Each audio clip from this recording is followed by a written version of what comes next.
Episode के start में लिन Dong कर देते हैं।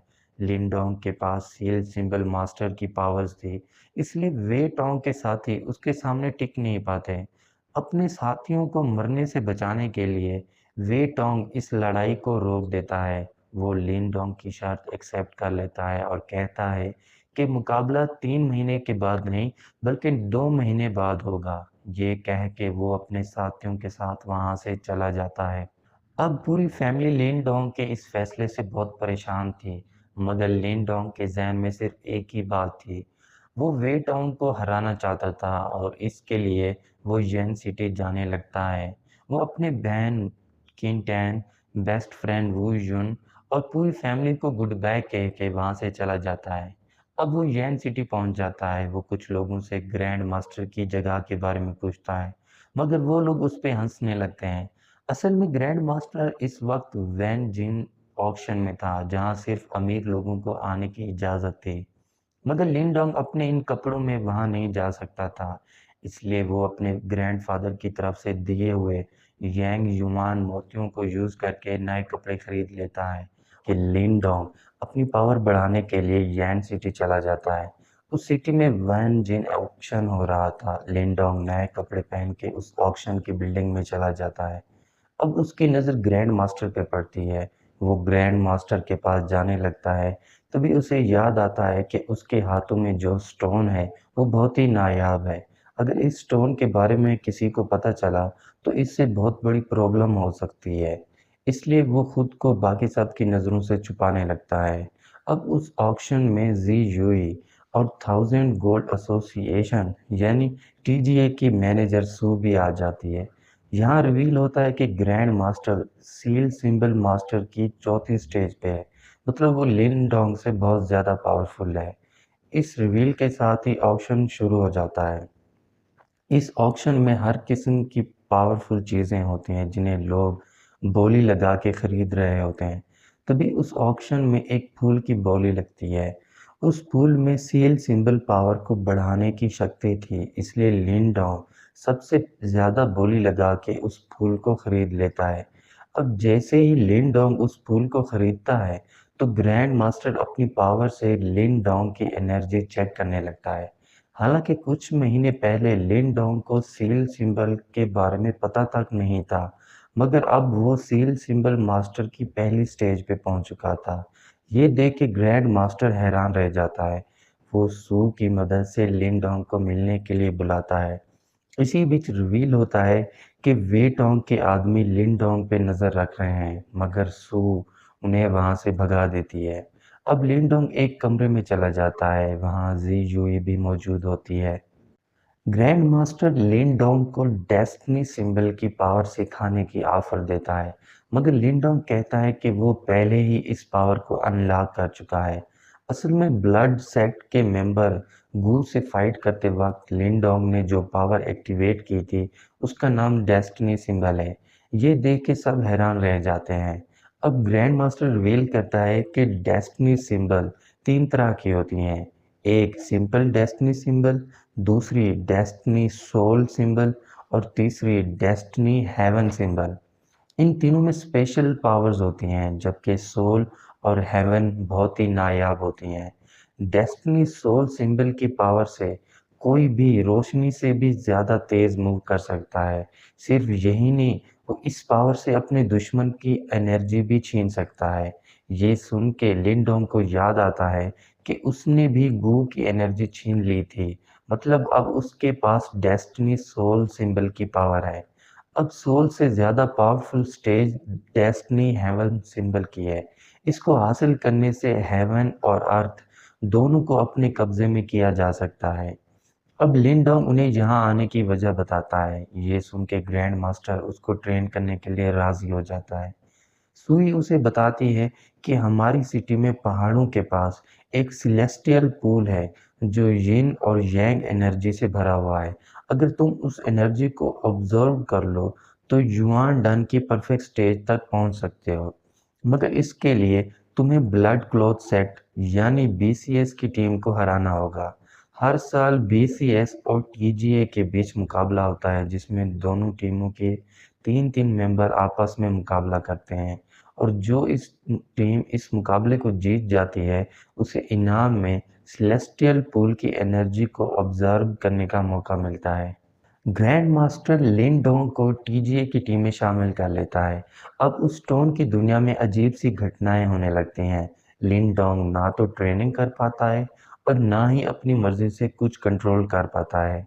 तभी वो रेड वहां आ जाता है जो हमें सीरीज के स्टार्ट में दिखाया गया था। वो एक डीमन था और उसका नाम मार्टिन होता है। लिन डोंग के हाथ में जो स्टोन है वो उसका मालिक है। असल में लिन डोंग ने गुफा में जिस फ्लावर से एनर्जी ऑब्जॉर्व की थी वो एक एंशियंट डीमन फ्लावर था जिसकी एनर्जी से मॉर्टन दोबारा जिंदा हो गया। मगर उसकी बॉडी सिर्फ स्टोन की दुनिया तक ही थी। इंसानों की दुनिया में आने के लिए उसे एंशियंट डीमन फ्लावर की एनर्जी की ज़रूरत थी। इसलिए वो लिन डोंग के साथ एक डील करता है जिसमें वो लिन डोंग को स्ट्रॉन्ग बनने में हेल्प करेगा और बदले में लिन डोंग उसे एंशियंट डीमन फ्लावर की एनर्जी देगा। अब डील डन करने के बाद वो लिन डोंग को एक जगह पे ले जाता है। उस जगह पे एक बहुत बड़ा ग्रिंडर घूम रहा होता है। मार्टिन उसे बताता है कि ये एक स्पिरिचुअल ग्रिंडर है। ये सबसे पहले तुम्हारी मेंटल पावर्स को छीन लेगा और फिर उसे दुगनी करके तुम्हें वापस कर देगा। अगर तुमने इस ग्रिंडर की पावर को बर्दाश्त कर लिया तो तुम पहले से ज्यादा स्ट्रांग बन जाओगे। ये सुनने के बाद लिन उस ग्रिंडर के पास बैठ जाता है। अब वो ग्रिंडर उसकी मेंटल पावर छीनने लगता है। हालांकि आज तक उस ग्रिंडर के सामने कोई भी एक बार से ज्यादा टिक नहीं पाया, मगर लिन डोंग 10 बार एनर्जी छीनने के बावजूद वहां पे टिका रहता है और आखिर में अपनी मेंटल पावर्स को दोबारा हासिल कर लेता है। अब उस मुकाबले का दिन आ जाता है। लिन डोंग टीजीए के प्रेसिडेंट शाया विन जिन और सू के साथ उस मुकाबले की जगह पे चला जाता है। वहाँ बीसीएस के मेंबर्स भी आ जाते हैं, उनके साथ उनका प्रेसिडेंट यूई शैन भी आ जाता है। अब सबसे पहले लड़कियां आपस में मुकाबला करती हैं जिसमें टीजीए की तरफ से जी यूई और बीसीएस की तरफ से यूई लिंग हिस्सा लेती हैं। दोनों एक दूसरे से टफ फाइट करती हैं मगर आखिर में जी यूई उसे हरा देती है। इसी बीच मार्टिन स्टोन की दुनिया से बाहर निकल के उस सेलेस्टियल पूल में चला जाता है, मगर उसका पानी बहुत ठंडा होता है इसलिए थोड़ी देर के बाद वो वहां से बाहर निकल आता है। अब अगली फाइट में टीजीए की तरफ से लियो यू और बीसीएस की तरफ से यूई फेंग हिस्सा लेते हैं। दोनों एक दूसरे पे अपने पावरफुल मूव से अटैक करते हैं, मगर यूई फेंग बहुत पावरफुल होता है इसलिए वो लियो यू को आसानी से हरा देता है। अब दोनों टीम्स एक एक मैच जीत चुकी थी इसलिए अब लास्ट फाइट लिन डोंग और जिंगली के बीच होती है। दोनों एक दूसरे से फाइट करना शुरू कर देते हैं। दोनों अपने पावरफुल मूव से एक दूसरे पे अटैक करने लगते हैं।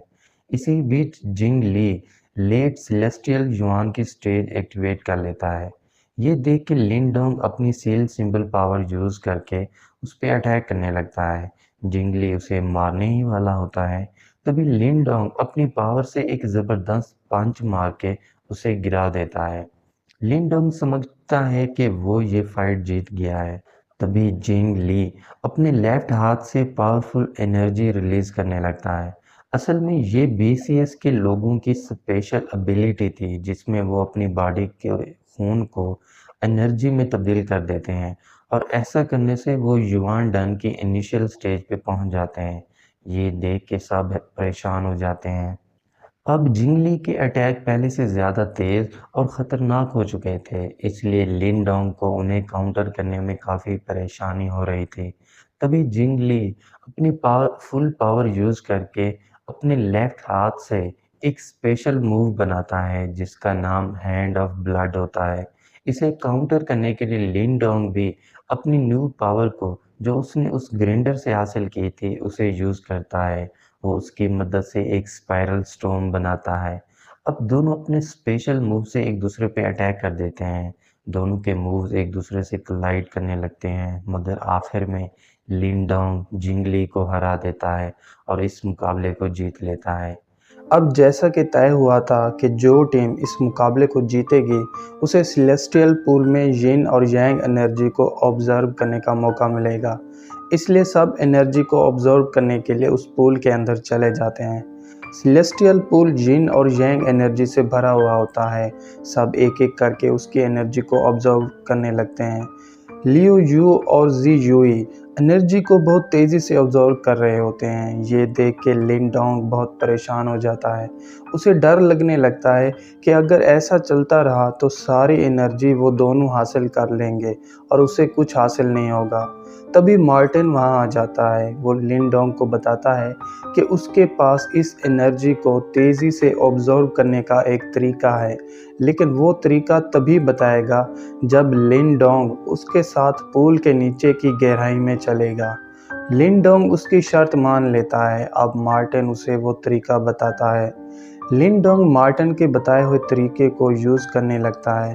वो अपनी एनर्जी से एक सर्कल बना लेता है जिससे यिन और यांग एनर्जी तेज़ी से उसके अंदर समाने लगती है और वो अपनी ज़रूरत के मुताबिक एनर्जी को ऑब्जर्व कर लेता है। अब जैसा कि उसने मार्टिन के साथ वादा किया था, इसलिए वो उसके साथ सेलेस्टियल पूल की गहराई में चला जाता है।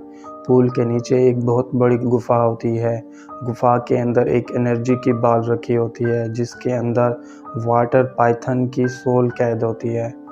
मार्टिन उसे बाल को चुराने का कहता है, मगर लिन डोंग ऐसा करने से इनकार कर देता है। तभी मार्टिन स्टोन की दुनिया से बाहर निकल आता है। उस बाल के साथ यिन युआन एनर्जी के 3 मोती भी रखे होते हैं। मार्टिन उसे कहता है कि अगर तुम इन 3 मोतियों को हासिल कर लो तो तुम 3 महीनों के अंदर युआन डन की स्टेज तक पहुंच सकते हो। अब क्योंकि मार्टिन ने लिन डोंग की हेल्प की थी, इसलिए इसके बदले लिन डोंग मार्टिन को उस बाल की एनर्जी ऑब्जर्व करने में हेल्प करने लगता है। लेकिन जैसे ही वो उस बाल की एनर्जी को अपने अंदर ट्रांसफ़र करता है, वो एनर्जी से भरी बाल टूट जाती है। उस बाल से एक बहुत बड़ा वाटर पाइथन बाहर निकल आता है और बाहर आते ही मार्टिन पे अटैक कर देता है। ये देख के मार्टिन लिन डोंग को स्टोन की एनर्जी एक्टिवेट करने का कहता है और भाग के स्टोन की एनर्जी में चला जाता है। अब दोनों उस एनर्जी से वाटर पाइथन पे अटैक कर देते हैं और उसके अटैक से खुद को डिफेंड कर लेते हैं। इस अटैक के बाद मार्टिन अपनी डीमन पावर एक्टिवेट कर लेता है। वो खुद को एक ड्रैगन में ट्रांसफॉर्म कर लेता है और उससे उस वाटर पाइथन की पूरी एनर्जी अपने अंदर ट्रांसफॉर्म कर लेता है। इस फाइट के बाद वो बहुत थक चुका था, इसलिए रेस्ट करने के लिए वो स्टोन की दुनिया में चला जाता है।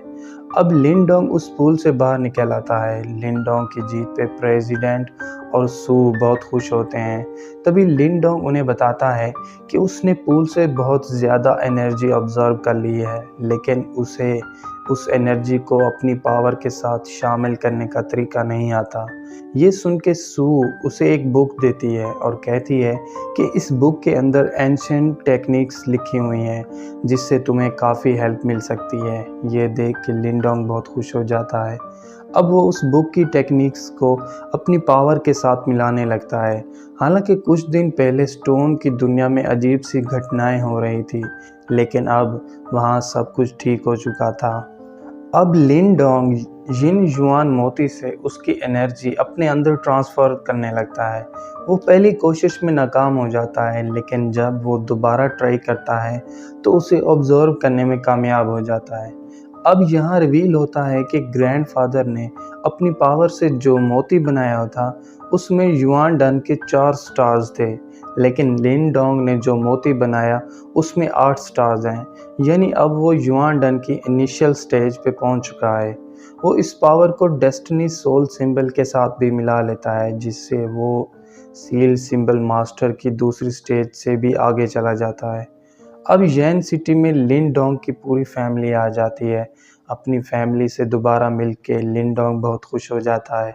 वो उनसे वादा करता है कि वो वे टोंग को मुकाबले में हरा देगा।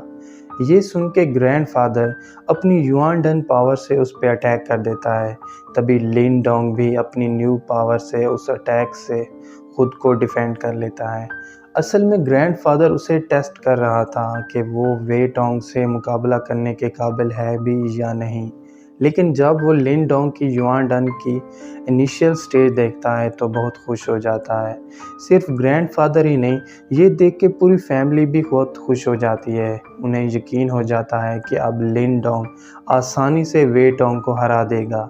अब उस मुकाबले का दिन आ जाता है। वे टोंग ब्लड वुल्फ गैंग के प्रेसिडेंट युई शेन, जबकि लिन डोंग ग्रैंड मास्टर सू और जी युई के साथ वहां आ जाता है। दोनों रिंग में एक दूसरे के सामने आ जाते हैं। दोनों अपनी पावर्स यूज़ करके एक दूसरे को अपनी अपनी युआन डन की स्टेजें दिखाने लगते हैं और इसके साथ ही ये फाइट शुरू हो जाती है। दोनों एक दूसरे पे अटैक करने लगते हैं। इसी बीच रिवील होता है कि वे टोंग ने अपनी पावर्स से रिंग के बाहर एक बैरियर बनाया हुआ है जिससे कोई भी उस रिंग से बाहर नहीं जा सकता। अब वे टोंग अपने पावरफुल पंचेस से लिन डोंग पे अटैक करने लगता है। उसके पंचेस इतने पावरफुल होते हैं कि लिन डोंग उनसे खुद को डिफेंड नहीं कर पाता। तभी लिन डोंग डेस्टिनी सोल सिंबल की पावर यूज़ करते हुए दोबारा स्पाइरल स्टॉर्म अटैक बना लेता है। इसे काउंटर करने के लिए वे टोंग 1000 स्प्लिटिंग फिस्ट से उस पर अटैक कर देता है। अब दोनों के पावरफुल मूव्स एक दूसरे से कलाइड करने लगते हैं। लिन डोंग अपनी पावर्स को पहले से ज़्यादा बढ़ा देता है जिससे उसका अटैक वे टोंग पे भारी पड़ जाता है। अब वो अपने अटैक से वे टोंग को मारने ही वाला होता है, तभी एक बहुत बड़ा ब्लास्ट होता है और लिन डोंग उस अटैक में हर्ट हो जाता है। असल में जब लिन डोंग वे टोंग को मारने वाला था तभी वे टोंग अपने साथी को इशारा करता है जिससे उसका साथी किन टैन को पकड़ लेता है। अपनी बहन को खतरे में देख के उसका ध्यान भटक जाता है और वो अटैक उससे आके लगता है। अब वे टोंग अपनी फुल पावर से एक अटैक लॉन्च करता है। वो उससे लिन डोंग पे अटैक कर देता है। लिन डोंग वे टोंग के अटैक से खुद को बचाने की कोशिश करता है, लेकिन आखिर में वे टोंग के अटैक लिन डोंग को हर्ट कर जाते हैं जिससे वो बहुत ज़्यादा हर्ट हो जाता है। लेकिन फिर भी वो हार नहीं मानता। वो दोबारा से खड़ा हो जाता है। ये देख के वे टोंग अपनी एनर्जी को और ज़्यादा बढ़ा देता है। वो फिर से लिन डोंग पे अटैक कर देता है। लिन डोंग उसके अटैक को रोकने की कोशिश करता है, लेकिन उसका अटैक बहुत पावरफुल होता है जिससे लिन डोंग का स्पाइरल स्टॉर्म टूट जाता है। अब जैसे ही स्पाइरल स्टॉर्म टूटता है तो लिन डोंग और वे टोंग की एनर्जी उस अटैक में मर्ज हो जाती है जिससे लिन डोंग मटीरियलाइज स्पिरिट नीडल बना लेता है। अब वो उन नीडल से वे टोंग पे अटैक कर देता है। वो नीडल्स इतनी पावरफुल होती हैं कि उस रिंग के बैरियर को तोड़ती हुई सीधा वे टोंग के साथी को जा लगती हैं। इसका फ़ायदा उठाते हुए लिन शाओ उस पर अटैक कर देता है और किन टैन को बचा लेता है। इसी बीच ग्रैंड मास्टर पहले बाहर खड़े हुए वे टोंग के आदमियों को मारता है और फिर अंदर वाले को। लिन डोंग अपनी बहन को सही सलामत देख के बहुत खुश हो जाता है। अब फिर से दोनों के बीच फाइट शुरू हो जाती है। लिन डोंग अपनी पावर से वंडर गेट सील अटैक बनाता है और उसकी चौथी स्टेज अनलॉक कर लेता है। अब इस न्यू अटैक से वो वे टोंग पे अटैक कर देता है और उसे सब लोगों के सामने हरा देता है। वे टोंग अपनी हार स्वीकार कर लेता है, लेकिन लिन डोंग कहता है कि ये मुकाबला हार और जीत का नहीं बल्कि ज़िंदगी और मौत का है। अब लिन डोंग स्पिरिट नीडल्स एक्टिवेट करके वे टोंग पे अटैक कर देता है। युई शेन उस फाइट में इंटरफेयर करने वाला होता है, लेकिन प्रेसिडेंट शा विन जिन उसे रोक लेता है। अब लिन डोंग की स्पिरिट नीडल्स वे टोंग के बैरियर को तोड़ते हुए उसके पार चली जाती हैं, जिससे वे टोंग वहीं पे मर जाता है और लिन डोंग इस फाइट को जीत लेता है। अब इस फाइट को काफ़ी दिन गुजर जाते हैं। लिन फैमिली यैन सिटी में शिफ्ट हो जाती है। लिन डोंग ग्रैंड मास्टर के साथ ट्रेनिंग करने लगता है ताकि अपनी पावर को और ज़्यादा बढ़ा सके। इसी बीच ग्रैंड मास्टर उसे बताता है कि मैं सील सिंबल मास्टर की चौथी स्टेज पे हूँ और इस स्टेज के बाद पांचवी स्टेज आती है जिसे सोल सिंबल मास्टर कहते हैं। ये स्टेज इतनी पावरफुल होती है कि सिर्फ सोचने से ही इंसान पहाड़ों को हिला सकता है। अगर इस स्टेज तक पहुंचना है तो तुम्हें बहुत ज़्यादा मेहनत करनी पड़ेगी। लिन डोंग कहता है कि वो पूरी कोशिश करेगा और ग्रैंड मास्टर का नाम पूरी दुनिया में रोशन करेगा।